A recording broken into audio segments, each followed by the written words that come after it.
What's going on, YouTube, and welcome back to the channel. I am Mike. This is Living with 3M.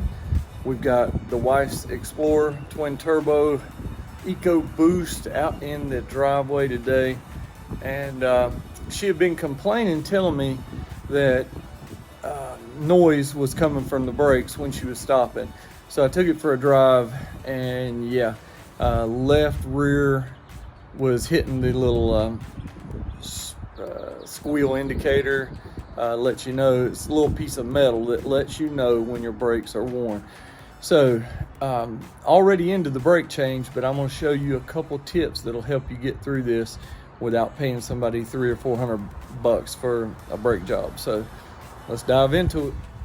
Okay guys, you all know, jack the vehicle up safely. I've got a jack stand up under it, plus the jack. Never work on a vehicle without jack stands.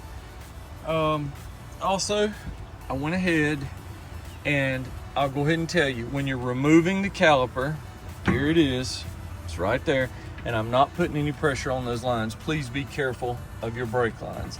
So I've just got it sitting there.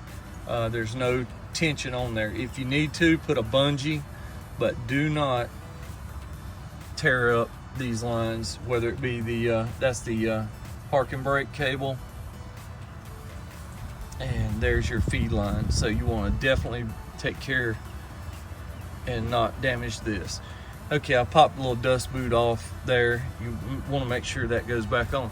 Okay, as you see, I've already got my new pads on, which they just slide in place.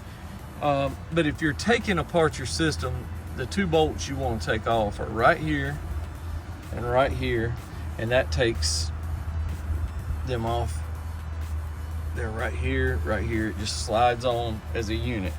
Here are the bolts, and that is two 13mm, and they will pop off. So basically, two bolts hold the system on. You definitely want to take your cap off of the reservoir before you start. And here's what I'm going to tell you that's pretty important. On the front brakes, you just use a C-clamp and push your caliper piston back in. But Ford decided that the smaller rear brakes, they were going to have fun with you, and if you don't know it, you can damage your brakes, your piston. See the little grooves right there? This is a non-compressible piston, so that means you can't put a C-clamp on it and push it back. You will damage the brake setup, the calipers and the piston. Okay, so with those two grooves, what you have is a morning. Hey, come here, Gabe. Don't.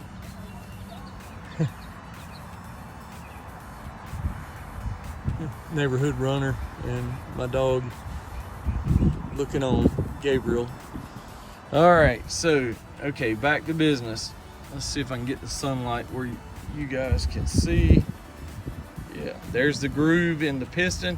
So what you're going to want to do, this takes a special tool that you can rent, all right, or you can use your trusty needle nose vice grips. I'll show you what I've done. If you've got a pair of these laying around, you can clamp them right inside that V groove and just turn them. So what do I mean by turning it? Okay, like I said, you go to the parts store and rent the caliper piston tool, and you turn it clockwise. It fits on, you turn it clockwise, it will screw the piston back into the rubber boot. Counterclockwise, it will come out further. So I found out on some of these Fords, particularly the other side, when I was doing this rear, that I started screwing it in and it got about halfway and stopped. If that happens, it's just your piston sticking a little bit. So at that point, go into the vehicle, don't start the car, but just push the brakes 2 or 3 times. I would not recommend pushing you know, 10, 15 times, because what's going to happen, it's going to pressurize, it's going to push this piston back out, and you don't want to over pressurize it, or it could blow the seals out. So 2 or 3 times, and you'll notice when you come back around, or if you have a friend to push the brakes, you'll notice this piston come out. Then you take your tool and you screw it back in.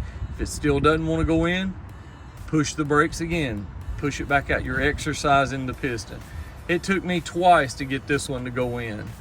So, and regardless, on the outside edge of this, you may be tempted to use a pair of pliers like that. Do not, or you're going to tear your rubber dust boot and possibly the boot that hold where the seals, and you could leak fluid. So do not use pliers on the outer ring. All right, so got my pads on. You want to put, let me set this right here. You want to put your grease right here and right here only. You can see I got it on my finger.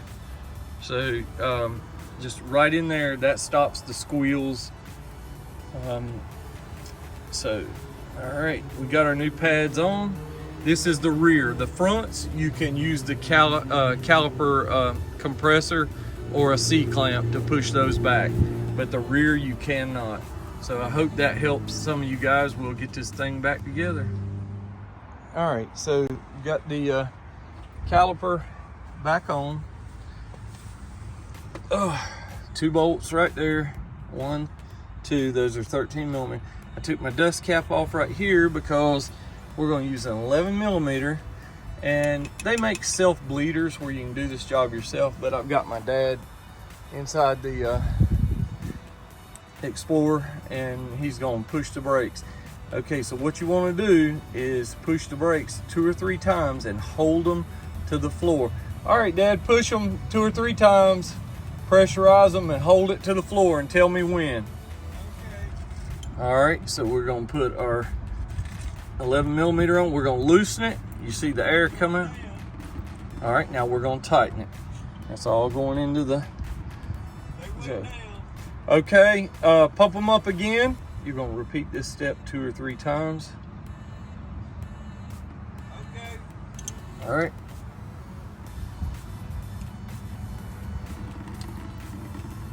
All right. They go down again. All right. Do it one more time.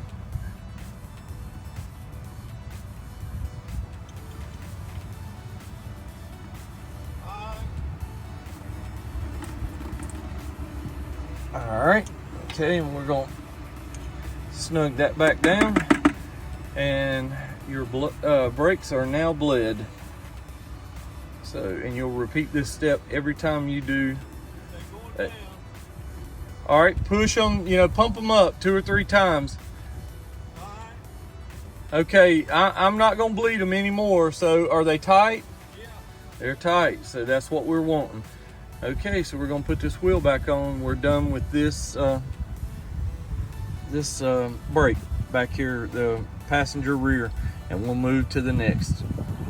Okay guys, that's gonna finish up the video. So I've already done the rear brakes.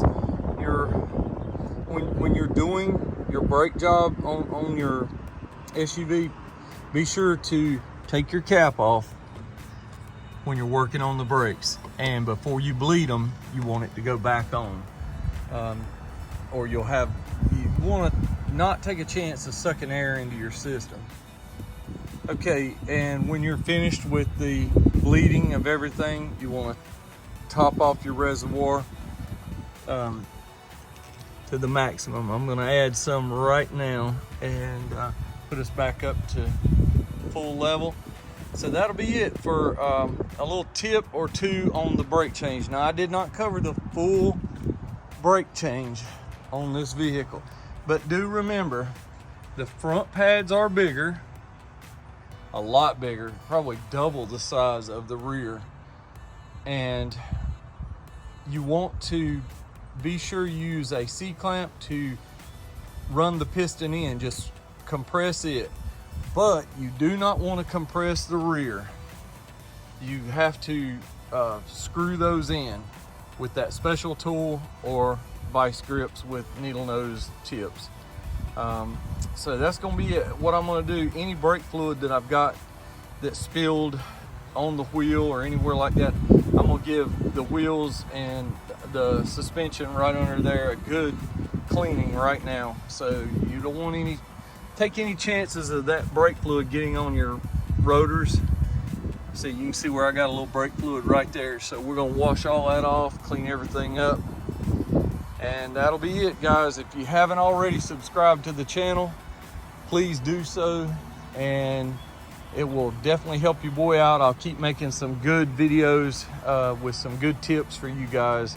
And if you got any comments, leave them in the comment section below. I sure appreciate it. This is Mike, living with 3M. Catch you later.